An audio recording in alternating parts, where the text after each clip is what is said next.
ingin ku turut, ya Tuhanku, ya Yesusku. Karena semua dosa-dosaku Kau tebus dengan darah-Mu.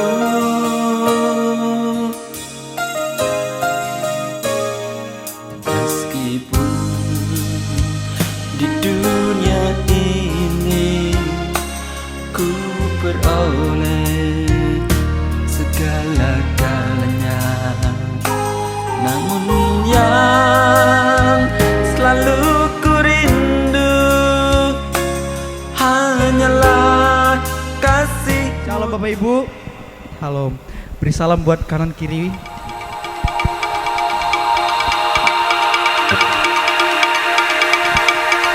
Kita akan bergirang bagi Tuhan.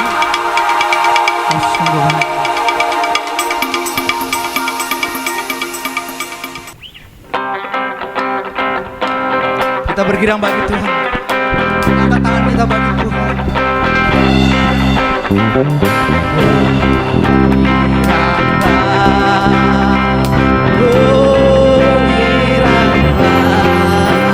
Tuhan Yesus amat cinta pada saya. Oh, kiranya, oh, kiranya, oh, kiranya Tuhan Yesus amat cinta pada saya. Oh, kiranya. Kita akan pujian dari Allah.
saya.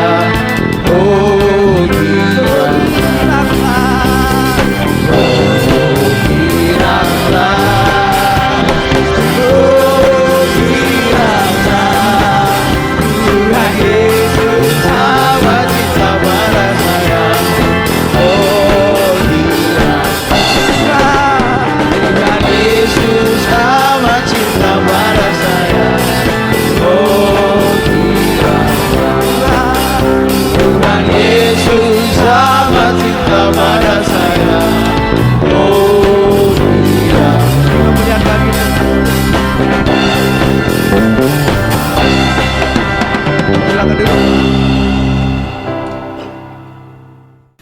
siap hati kita untuk mendengarkan firman. Sungguh baik.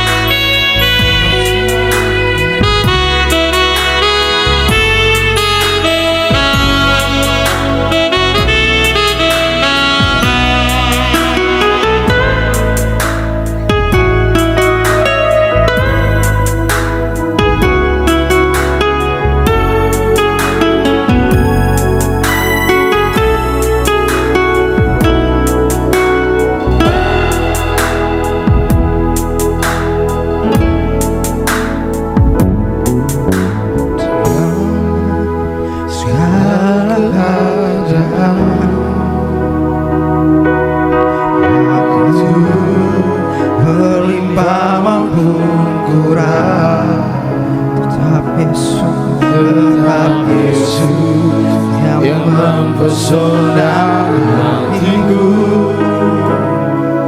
dan beri damai dan kesempatan baru. Setiap musim kehidupan, waktu ku kuat maupun lemah, tetap Yesus yang mempesona hatiku, yang beri damai kesempatan baru.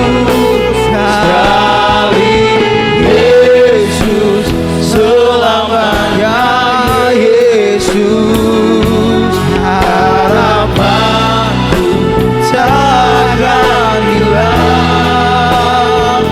Karena kasih-Nya sekarang ku ada. Oh Yesusku, ku cinta Kau selamanya.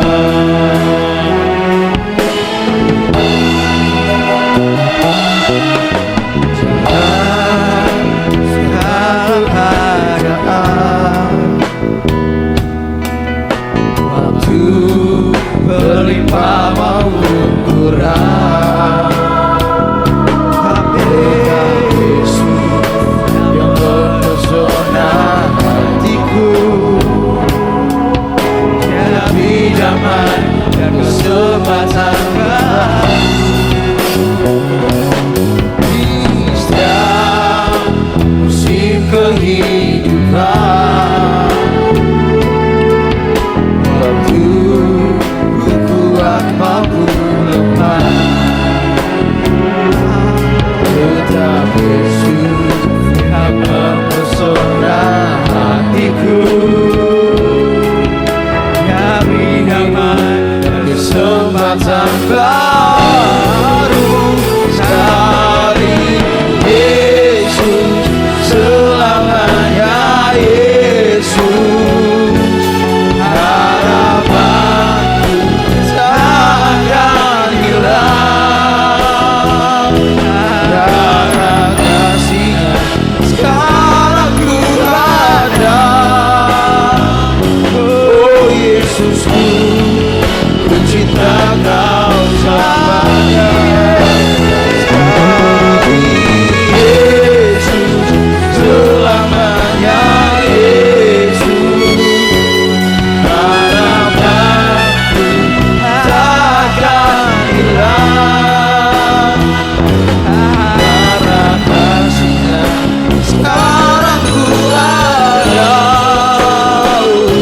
Oh Yesus, ku cinta Kau selamanya. Sekali Yesus, selamanya Yesus, harapanku takkan hilang. Karena kasih-Nya sekarang ku ada. Oh Yesusku, ku cinta Kau selamanya. Sekali Yesus, selamanya Yesus,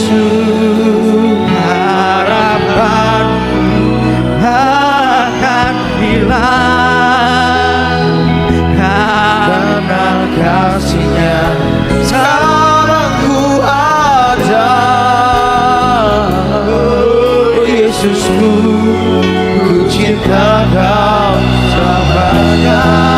Sekali Yesus, selamanya Yesus, harapanku tak akan hilang. Kasih-Nya sekarang ku ada. Oh Yesusku, ku cinta Kau selamanya. Karena kasih-Nya sekarang ku ada. Oh Yesusku, ku cinta Kau selamanya. Karena kasih-Nya sekarang ku ada. Oh Yesusku.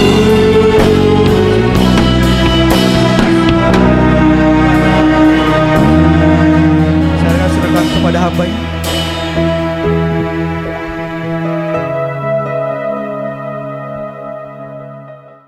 Mari kita bersekutu di dalam doa.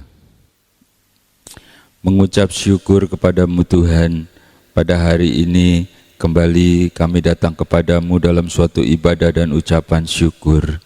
Karena memang cuma itu yang bisa kami balas untuk segala kebaikan-Mu. Sesungguhnya kami ini tidak layak, hanya oleh sebab anugerah-Mu saja maka kami masih ada. Hidup yang Kau berikan ini adalah anugerah, dan kami percaya karena Engkau masih punya banyak rencana dalam setiap kehidupan kami. Masih ada tempat untuk berteduh, masih ada rezeki untuk kami makan, masih ada sanak saudara keluarga yang mengasihi, teman, masih ada pekerjaan yang Kau izinkan untuk kami kerjakan. Itu semua adalah anugerah dan bentuk pemeliharaan-Mu dalam setiap kehidupan kami selama kami di dalam dunia ini. Dan janji keselamatan itu adalah milik kami ketika kami percaya kepada Engkau, Allah yang kami sembah di dalam nama Yesus Kristus. Kami percaya Engkau Allah yang maha besar, Engkau Allah yang maha kuasa. Engkau bukan cuma mengatur jagat raya, tapi Engkau juga masih pegang kendali atas kehidupan kami. Banyak persoalan, banyak hal terjadi yang seringkali kami tidak mengerti, tapi kami percaya Tuhan, Engkau tidak pernah memberikan yang jahat, tapi apa yang Engkau izinkan terjadi, kami percaya, kami imani, dan kami yakini bahwa semuanya itu mendatangkan kebaikan bagi kami.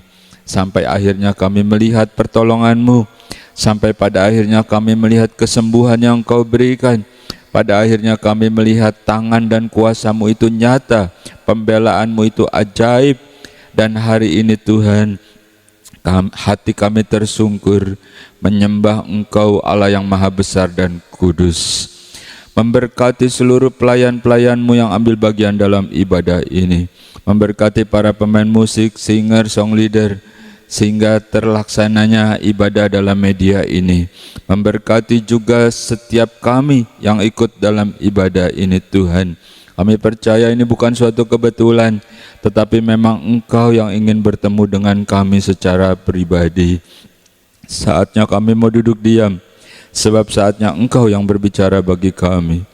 Firman-Mu adalah kebenaran, firman yang hidup, firman yang berkuasa, firman yang menyembuhkan, firman yang menghiburkan ketika kami merasa sendirian, firman yang membuka jalan dalam setiap persoalan kami, sebab firman itu adalah Engkau sendiri.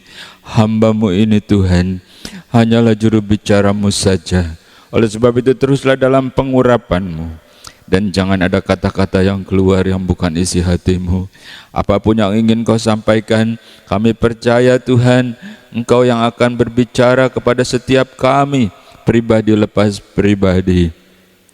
Di dalam nama Tuhan Yesus Kristus, dan kami umat-Mu yang siap untuk diberkati oleh firman Tuhan, bersama-sama kita katakan amin. Selamat berjumpa kembali Bapak Ibu saudara-saudara yang terkasih. kita bertemu lagi dalam suatu ibadah, dalam ucapan syukur bahwa Tuhan terus memelihara kehidupan kita. Segala kepenatan, segala persoalan yang Tuhan izinkan terjadi, percayakan kepada Tuhan. Pasti itu adalah yang terbaik, yang mungkin saat ini kita belum mengerti, tapi pada akhirnya kita tahu bahwa Tuhan tidak pernah memberikan yang jahat, sebab Dia memang akan memelihara kita, bukan? Selama kita di dalam dunia ini. Iya dong, orang kita masih nginjak tanah sih. Selama kita di dalam dunia ini, sampai pada akhirnya kita ketemu Dia di surga, di keabadian, istilahnya begitu ya.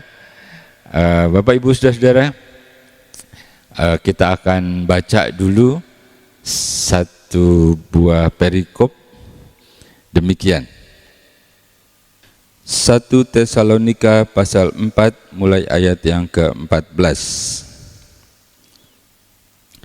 Karena jikalau kita percaya bahwa Yesus telah mati dan telah bangkit, maka kita percaya juga bahwa mereka yang telah meninggal dalam Yesus akan dikumpulkan Allah bersama-sama dengan Dia. Ini kami katakan kepadamu dengan firman Tuhan. Kita yang hidup, yang masih tinggal sampai kedatangan Tuhan, sekali-kali tidak akan mendahului mereka yang telah meninggal. Sebab pada waktu tanda diberi, yaitu pada waktu penghulu malaikat berseru dan sangkakala Allah berbunyi, maka Tuhan sendiri akan turun dari surga, dan mereka yang mati dalam Kristus akan lebih dahulu bangkit. Sesudah itu, kita yang hidup, yang masih tinggal akan diangkat bersama-sama dengan mereka dalam awan menyongsong Tuhan di angkasa. Demikianlah kita akan selama-lamanya bersama dengan Tuhan. Bapak Ibu, saudara-saudara yang terkasih di dalam Tuhan Yesus Kristus, perikopnya adalah tentang kedatangan Tuhan. Apa yang terjadi setelah pengangkatan gereja, kira-kira begitu ya. Tetapi saya harus jelaskan dulu Bapak Ibu Saudara, bahwa ini bukan khotbah akhir zaman ya. Jadi ini hanya sekelumit saja untuk mengingatkan kita agar kita selalu waspada ya. Jadi ada yang minta saya, pastor, coba dong khotbah nih yang lagi tren gitu tentang akhir zaman gitu ya. Saya katakan kalian harus dengar khotbah akhir zaman dari hamba-hamba Tuhan. Mereka itu pasti Tuhan taruh di hati mereka untuk menjelaskannya gitu. Jadi dengarlah gitu ya, dengarlah, ikuti bagaimana khotbah tentang akhir zaman. Sekali lagi saya katakan jangan cuma 2 menit ya, ikuti sampai habis supaya engkau lebih mengerti. Tapi hari ini kita sekelumit saja tentang kedatangan Tuhan ya. Kalau saya khotbah akhir zaman ya bisa, tapi panjang, bisa berapa sesi, dan kayaknya bukan tugas saya deh gitu ya. Pasti ada hamba-hamba Tuhan lain yang memang Tuhan taruh, Tuhan percayakan untuk menyampaikan firman Tuhan tentang akhir zaman ini. Dan saudara harus dengarkan ya, karena itu adalah firman Tuhan. Oke, kita akan lanjutkan. Jadi kita sudah baca tadi apa yang ditulis dalam 1 Tesalonika tentang kedatangan Tuhan. Pertama-tama saya mau tanya dulu, apakah kita percaya bahwa ini adalah firman Tuhan? Tentu kita percaya, bukan? Jadi kalau kita percaya ini adalah firman Tuhan, maka yang kita baca itu adalah juga memang akan demikian terjadinya. Jadi kita baca tadi yang namanya kebangkitan itu ada. Kebangkitan itu ada ya. Jadi saudara-saudara kita yang lain juga memahami itu. Ya, jadi ada kebangkitan. Kemudian juga dikatakan bahwa Tuhan akan turun, lalu yang mati di dalam Tuhan, lalu dia akan dijemput, dia dulu, jangan main duluan, nyerobot, nggak bisa gitu ya, sebab bunyinya demikian. Dia naik, jemput, lalu kalau kita masih hidup, ketika Tuhan datang nih ya, kan kita nggak tahu toh kapan ya.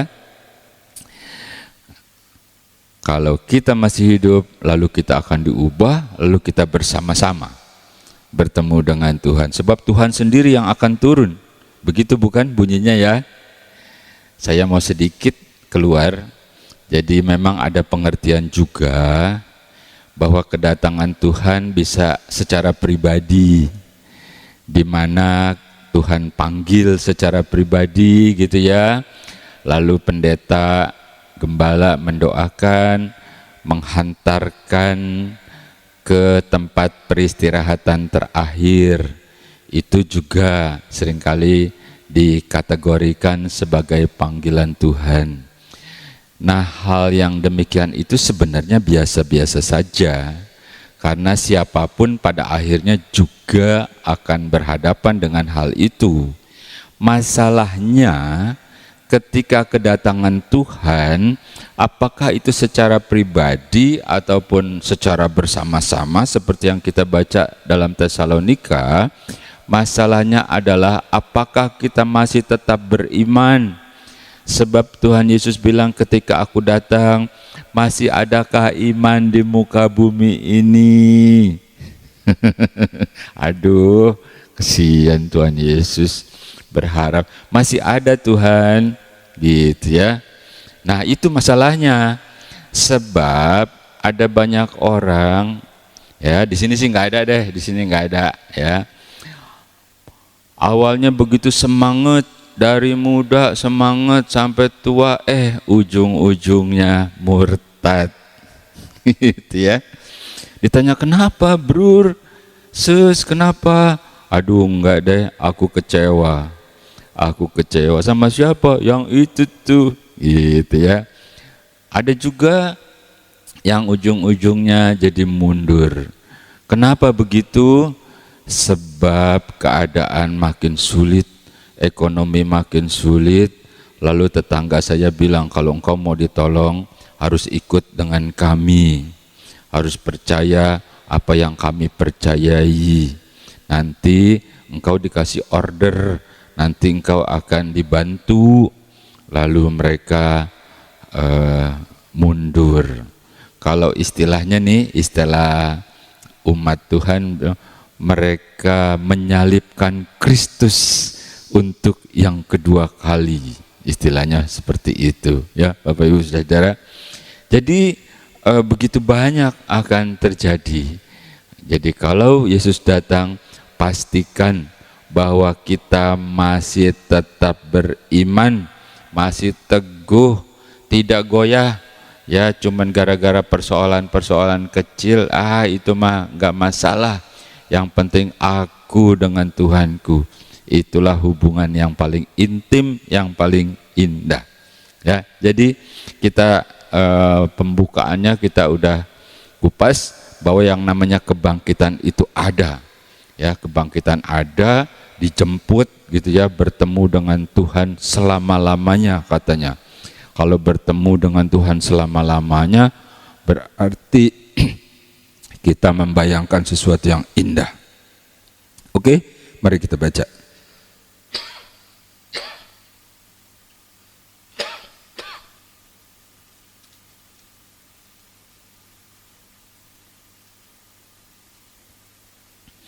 Matius pasal 24 mulai ayat yang ke-40, demikian firman Tuhan.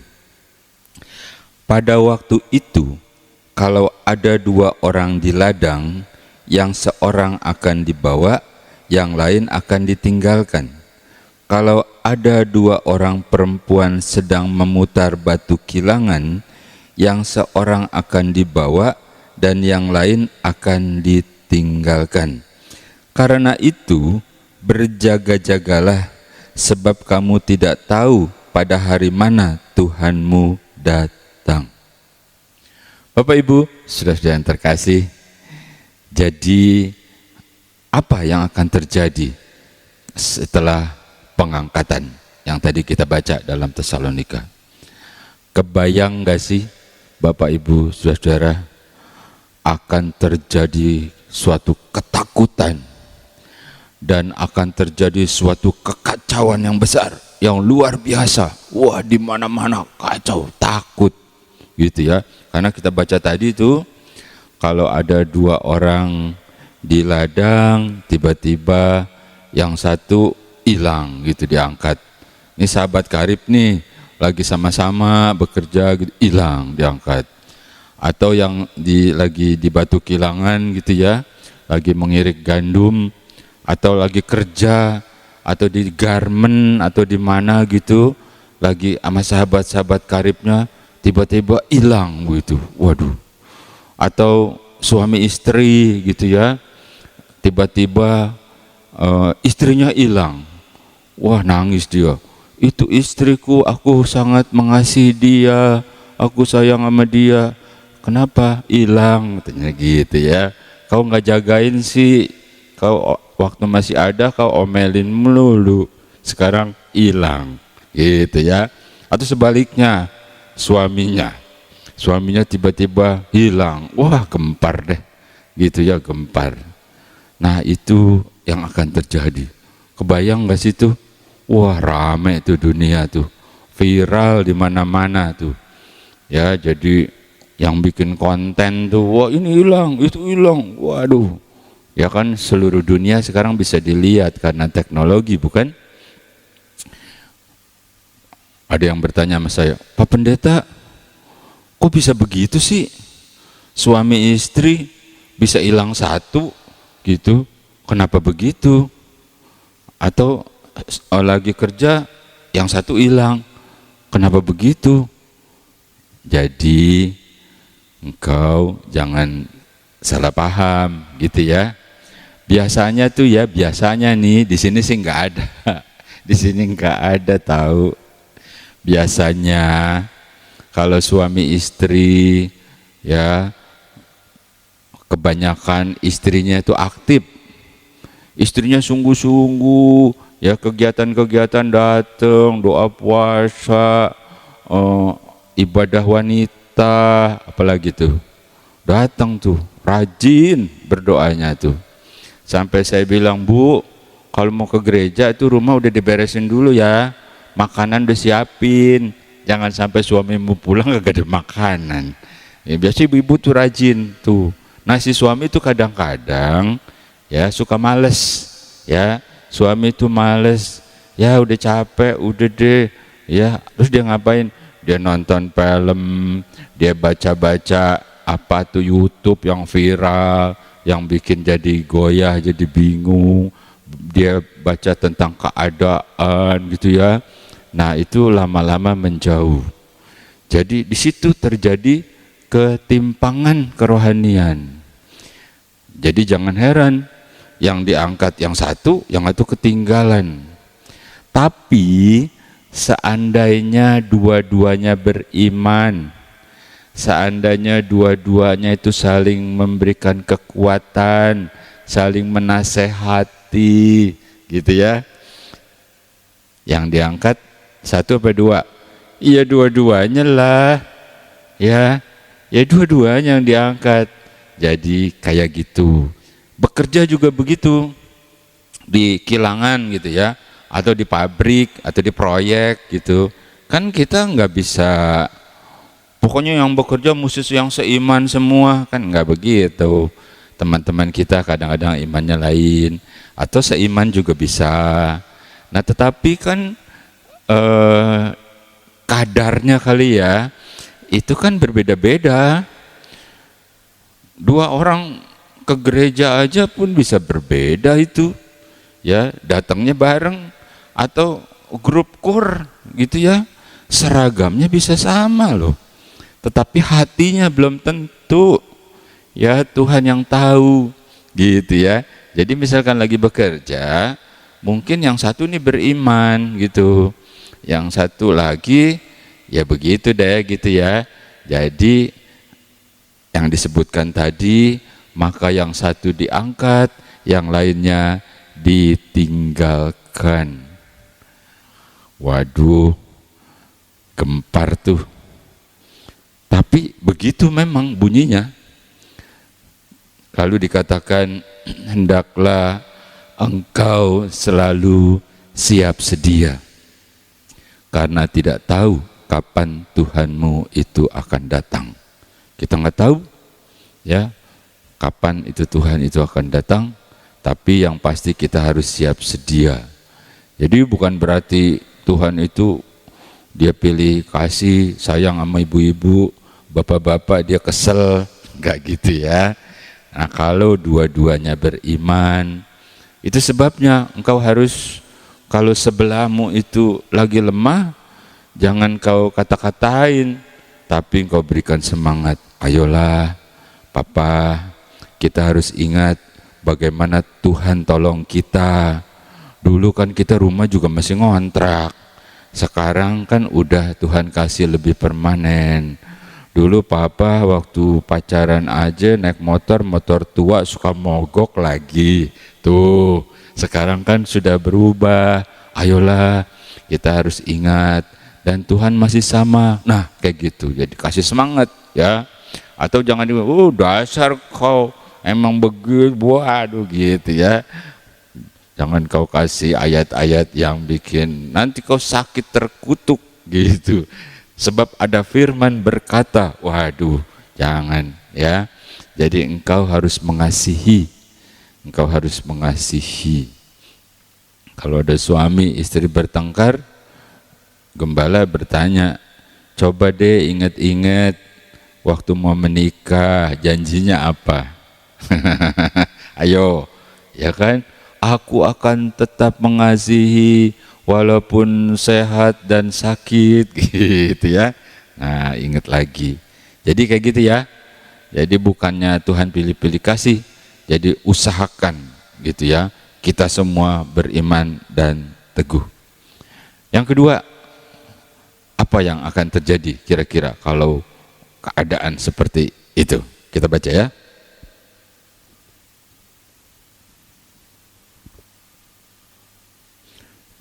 2 Tesalonika 2 ayat yang ketiga. Janganlah kamu memberi dirimu disesatkan orang dengan cara bagaimanapun juga. Sebab sebelum hari itu haruslah datang dahulu murtad, dan haruslah dinyatakan dahulu manusia durhaka yang harus binasa, yaitu lawan yang meninggikan diri di atas segala yang disebut atau yang disembah sebagai Allah, sebab ia duduk di bait Allah dan mau menyatakan diri sebagai Allah. Serem ya. Jadi kalau tadi kita sedikit aja kita melukiskan, waduh kacau dah tuh dunia, kacau ya. Ini cuma sekelumit aja nih, sekelumit aja tentang keadaan ketika kedatangan ya. Cuman sekelumit aja sedikit supaya kita sadar lagi gitu. Nah, yang kedua itu dinasehatkan tuh sama firman Tuhan. Jangan sampai kita disesatkan. Sebab kenapa? Itu kalau bahasa kita itu antikris gitu ya. Antikristus akan muncul dan memerintah. Gitulah kira-kira ya. Saya singkatkan saja. Kenapa begitu? Karena keadaan susah. Orang durhaka, orang jadi jahat, antara yang baik dan yang jahat semuanya udah sama rata. Ngeri deh, pokoknya ngeri. Jadi keadaan susah itu jangan sampai kita disesatkan. Bagaimana cara menyesatkannya? Bisa ya, cara modern itu udah lebih canggih. Kalau dulu kan dipaksa rodi gitu ya, dijajah gitu ya, zaman dulu. Kita kan udah merdeka. Nah, kalau sekarang caranya tentu beda. ya, dalam keadaan susah, lalu ada pertolongan-pertolongan. Dalam tanda kutip ya, pertolongan-pertolongan. Lalu ada kemudahan-kemudahan dalam keadaan sulit, dalam keadaan susah. Ada kemudahan-kemudahan dalam tanda kutip. Lalu dalam keadaan susah, tiba-tiba ada bantuan-bantuan dalam tanda kutip. Ujung-ujungnya baru disesatkan dalam tanda kutip, artinya harus mengikuti dia, yaitu antikris. Namanya juga antikris, artinya anti Kristus, anti pengajaran Kristus, anti jalannya Kristus dan tidak percaya. Bahkan dikatakan nanti itu akan muncul ya si antikris itu yang menyatakan, jadi kau menyembah Kristus, wah kau salah, Kristus itu udah datang, ini aku. Bahkan nanti akan muncul ya satu kekuatan, bisa satu kekuatan atau satu pribadi yang memegang perekonomian dunia. Kita tidak mentafsirkan terlalu jauh ya, karena ini bukan khotbah akhir zaman, tapi kita bisa bayangkan tuh dalam keadaan susah begitu ya, kata Rasul Paulus melalui surat Tesalonika, jangan sampai kita disesatkan, jangan sampai kita berpaling dari iman. Sayang banget, bertahun-tahun engkau meyakini, engkau menjalani di jalan yang benar, kalau ujung-ujungnya engkau jatuh kepada kebinasaan, maka sia-sialah hidupmu, sia-sialah imanmu, sia-sialah korban Kristus dalam hidupmu. Jadi udah diwanti-wanti tuh ya, kalau pada kejadian itu akan susah, akan sulit. Sekarang sulit apa kagak? Halo Bapak Ibu, sulit sih sulit, belum seberapa. Kata Daniel ya, kitab Daniel, akan datang suatu keadaan yang sukar yang belum pernah terjadi sebelumnya. Tuh dia tuh. Kalau sekarang mah, tapi udah mengeluh ya, jadi jangan mengeluh ya, mengucap syukur saja, mengucap syukur. Saudara bilang, pendeta mah enak aja ngomongnya. Ya sama, aku juga kan masih manusia juga. Oke, jadi udah deh, cukup 2 saja ya. Jadi kebayang ya, akan ada kebangkitan orang-orang percaya, dan kita dituntut untuk tetap beriman, sebab akan ada kekacauan, satu diangkat, satu ditinggalkan. Tadi kita udah uraikan kan, berusahalah kalau engkau satu keluarga, biar keluargamu semua keluarga yang beriman, yang tekun. Kalau engkau masih bujangan, engkau tetap beriman, tetap tekun gitu ya. Kalau engkau udah sendiri gitu, yang udah usur, nggak apa-apa, mereka yang duluan nanti juga duluan ketemu juga gitu ya. Luar biasa bukan? Jadi ini hanya sekelumit saja untuk mengingatkan kepada kita bahwa kita harus selalu waspada, kita tetap beriman, sehingga pada akhirnya kita bertemu dengan Tuhan. Dan jangan kita disesatkan oleh ajaran-ajaran atau sesuatu yang pada ujungnya membawa kita kepada kebinasaan. Engkau sudah dewasa, engkau sudah pandai, Roh Kudus ada di dalam engkau, engkau tetap kuat. Tuhan Yesus memberkati. Mari kita bersekutu dalam doa. Mengucap syukur kepadamu Tuhan pada hari ini. Dalam suatu persekutuan, dalam ibadah, Engkau memberikan kami kekuatan bahwa hidup yang kami hidupi adalah hidup bersama dengan Engkau. Berikan kami kemampuan untuk terus berjalan dalam jalan-Mu, untuk terus memandang Engkau, memandang salib-Mu, memandang anugerah-Mu, memandang kasih setia-Mu, dan berusaha untuk terus beriman dan percaya. Dan hari ini Tuhan, kami percaya Engkau juga memberkati kami. ketika kamu sibuk-sibuk di dalam pekerjaanmu, Engkau juga sedang sibuk-sibuk ngurusin urusan kami. Engkaulah yang memberikan kekuatan. Terima kasih buat hari ini Tuhan. Walaupun kami datang dengan berbagai masalah, dengan berbagai persoalan, terkadang kekhawatiran juga muncul, tetapi Engkau berikan kami kekuatan. Banyak hal terjadi yang kami tidak mengerti, tapi sesungguhnya semua ada dalam rencana-Mu. Sebab Engkau Allah yang maha besar, Engkau Allah yang maha kuasa. Engkau bukan cuma mengatur jagat raya, Engkau juga masih pegang kendali atas hidup kami, umat-Mu yang Kau kasihi, yang sudah Kau tebus, yang menjadi kekasih-Mu, bahkan Engkau katakan menjadi biji mata-Mu. Terima kasih buat hari ini Tuhan. Dan hari ini, di hari pertama di minggu ini, kami mulai bersama dengan Engkau. Jagai dan lindungi kami sepanjang minggu Tuhan.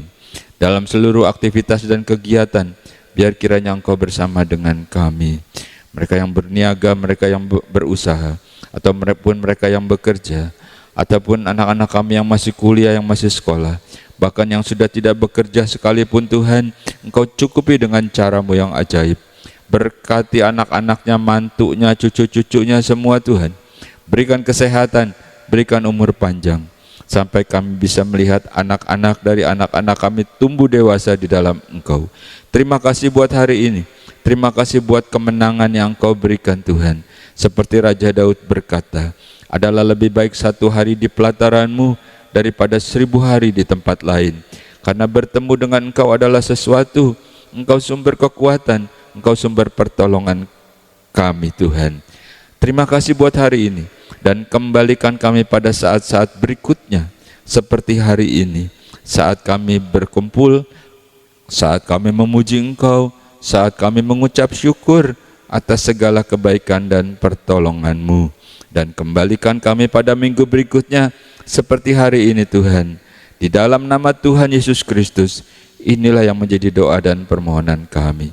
Dengan iman, dengan percaya, dengan sukacita, kita terima berkat Tuhan. Bersama-sama kita katakan amin.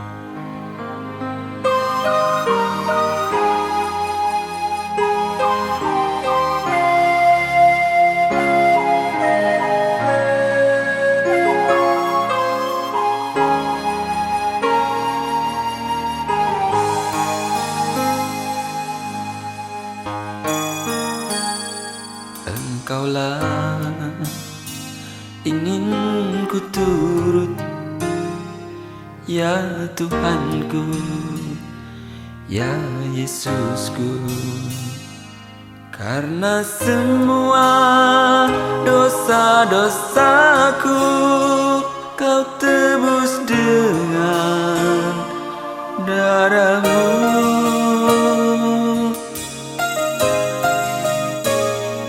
Meskipun di dunia ini ku peroleh segala-galanya, namun yang selalu ku rindu hanyalah kasih-Mu Tuhanku.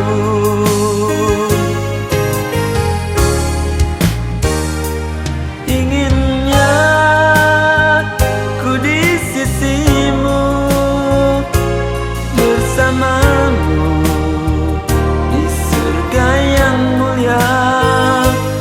Hidupku beserta jiwaku damailah dalam genggaman-Mu.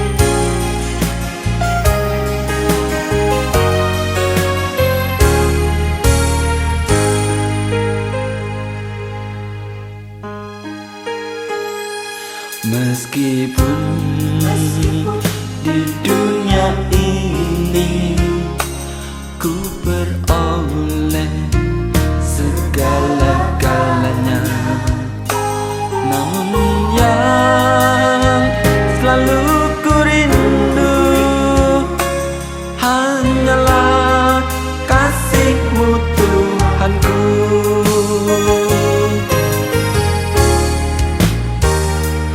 Inginnya ku di sisi-Mu, bersama-Mu di surga yang mulia.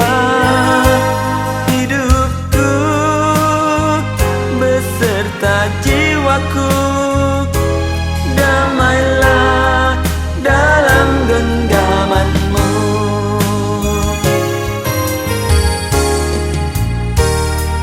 Inginnya ku di sisi-Mu, bersama-Mu di surga yang mulia. Hidupku beserta jiwaku, damailah dalam genggaman-Mu. Damailah dalam genggaman-Mu.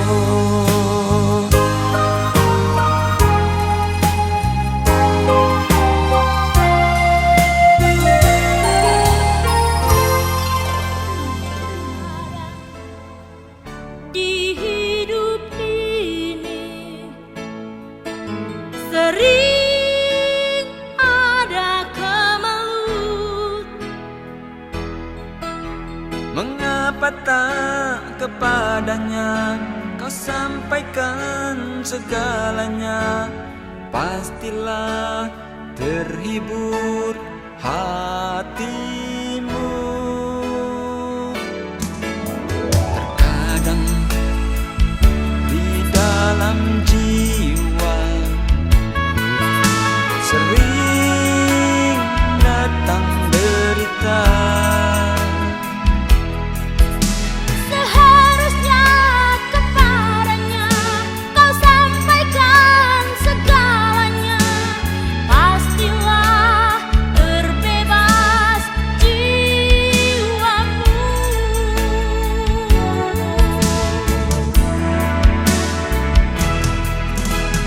Tuhan adalah kasih, Tuhan adalah hidup, Tuhan adalah damai yang sejati, Tuhan juga cinta.